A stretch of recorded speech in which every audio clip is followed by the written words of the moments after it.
The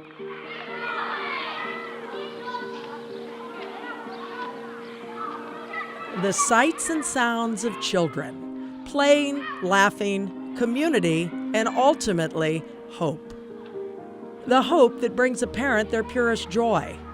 The hope that ensures that each child has the opportunity to work toward a successful future. But what happens to this joy, hope, and the opportunity when a child is visually impaired? In many cases, the loss of sight brings an emotional darkness that costs a child their joy. It potentially costs them their future, and it can be a darkness that is shrouded in loneliness, leading to a life filled with dependence instead of freedom. You feel immobile, you feel shut off from the world for the most part. You don't have the normal socialness of life if you're a social person. You can't go out and meet friends at locations as easily. You always have to have somebody drive you or be able to afford a taxi or something yourself. Going on the other side of that, to relate with the money, I don't know how many times I've pulled out my wallet at a register and somebody comments at me like, "Oh, you need glasses," or "You need to get your prescription checked," if I'm wearing my glasses instead of my contacts. And I always have to tell them, I'm legally blind. And then they go, "Oh," and you can see that most people realize they inserted their foot in their mouth kind of thing. But it's something that most people don't think of. Like, I got to sit there and hold my wallet real close to my face to be able to tell the difference usually in bills. As president of the Lindenwold Kiwanis, Jason Smith understands what it's like to lose his sight at a young age.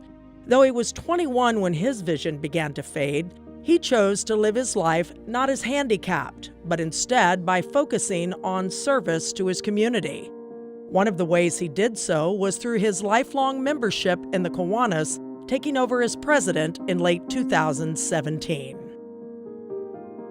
In his role as president, part of Jason's job is to seek out projects that benefit the children of Hamilton and Fairfield, and after searching for ideas through social media, it was ultimately Jason's own loss of sight that led him to discover an extraordinary vision. I took it upon myself to reach out I just put a post on Facebook and said, "Any of my friends or family or anybody know anything local for Hamilton where we could help local children? Like anything that we just didn't even know about," which we had several things come about from that. But come to find out, a girl that her sister graduated high school with me, and her sister was the teacher for all the visually impaired children of Hamilton at Bridgeport Elementary. So when she reached out, I said I would love to do anything for the visually impaired because I'm visually impaired myself. And obviously that touches my heart. And she said, well, her and the other teacher had this idea of this food cart. And this food cart was to help not only teach the children lifestyle skills, as in maybe baking a few things, making coffee, things that people that can see don't think twice about, but also how to count money. If you're completely blind, how are you supposed to tell what bill is what? Which is something that most of us have never even thought about. Dave Smith, himself a member of the Lindenwold Kiwanis for the past 37 years, understands his son's desire to serve the community's children. Likewise, in considering Jason's disability, this particular project makes him extremely proud of his son. I was deeply moved that Jason would want to do this project.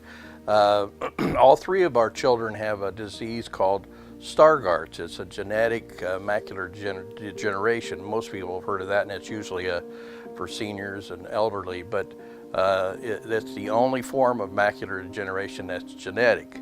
And Jason developed that as he had been tested in his teens, but he basically started losing some of his eyesight while he was in college, and that was an impact on him.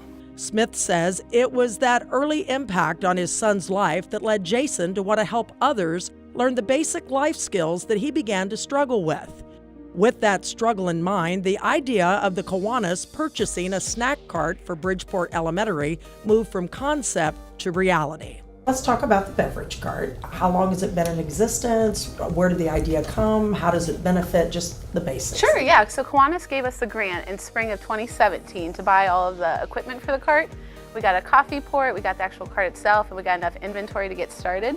And we actually implemented the cart in August of this school year, so it was August 2018. And the money we make from the cart is what sustains the actual cart. And the kids have been learning money skills, they've been learning how to talk with people, and just basic employability skills. McQueen says the idea for the snack cart came from a similar project at Hamilton High School. We actually noticed that the students at the high school run a snack cart business, and I loved the idea, and we thought it would be both a way for the kids to get some employability skills while bringing joy to the teachers in the school. Kind of afternoon pick-me-up or morning coffee, just kind of, they get to learn some skills and we get to be happy, so it seemed like a win-win. When we have these types of real-life, real-world projects, the students learn even more. They're more engaged. It brings what they're learning in math to life. And I must say, Donut Friday does bring their marketing skills to life. If you say you can't have a donut, they begin to describe it. So that even helps with their writing. So they generally get a sale. That's wonderful. And I don't think really people that maybe do not have some of these issues really think about making change. You know, we all do it to one degree or another, but as an educator, can you talk about just those skills that many of us just take for granted and how maybe some of these kids would not have had it wouldn't be just a casual thing for them. No, and it became more and more casual. They had a lot of assistance as they began their project, and as it ended towards the end of this year, there was mental math going on. They just didn't have to struggle. They could do the math in their head. They could count out the change. They felt more comfortable selling, if you will, because marketing is a huge part of our world. The cart allows the students to develop these skills by using an app to help them see the correct amount of the bills they are given, and in turn helps them see the correct amount of change they must make.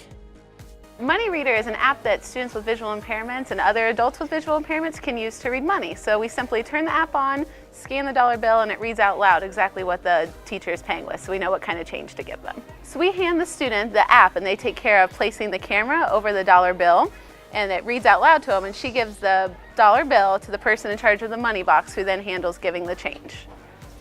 Thank you. Thanks, Mr. Gill. See you guys later. Money Reader running. $1.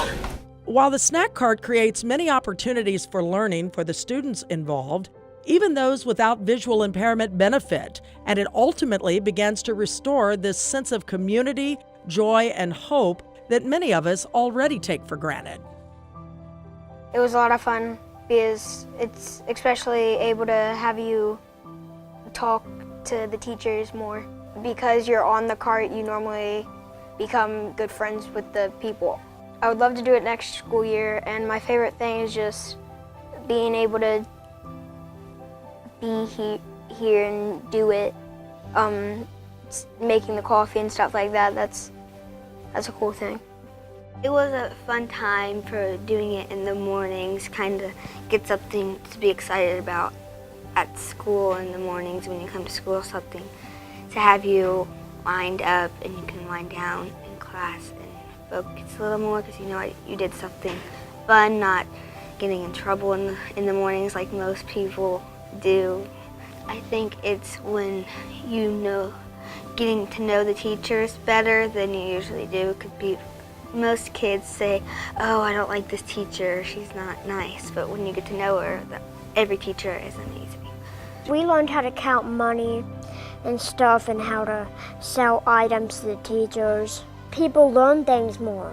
We're forever grateful to the Kiwanis for allowing this and donating to this opportunity. Because, like I said, we're started small, but I think we're going to keep growing. And if you were to speak to the children that benefit directly from the cart, what would you say? We love you.